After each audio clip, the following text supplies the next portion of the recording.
I rise in strong opposition to this rule that will deny members of Congress an up or down vote about whether the United States should be complicit in the war in Yemen.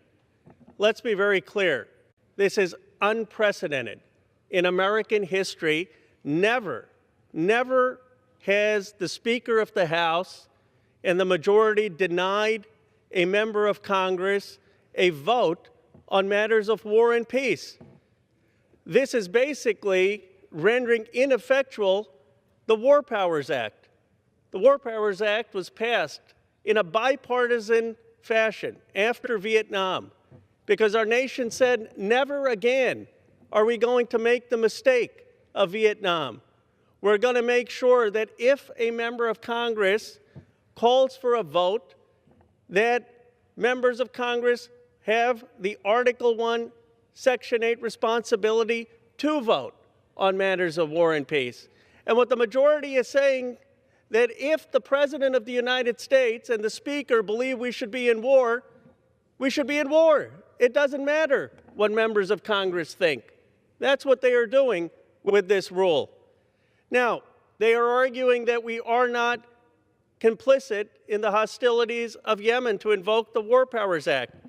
But you read every article written on this in the international press or national press, and it starts with a simple line: the U.S.-backed Saudi coalition efforts in bombing.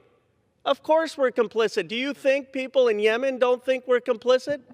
Do you think people in the Middle East or our allies don't think we are complicit? With due respect, Congressman Newhouse says, well, why not wait? Why not wait a few weeks until we're in the majority? Congressman Newhouse, Special Envoy Griffith and every report has said that 500,000 children will die. 500,000 children will die in the matter of months. They don't have aid. They don't have nutrition. And let's be very clear on what we're doing. While we're bombing the ports of Hodeidah, we are not allowing food and aid to get to those kids.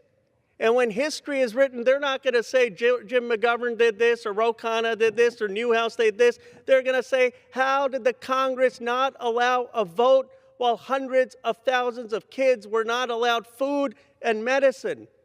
That's not the America that I believe in. It's not the America that so many Republican colleagues believe in.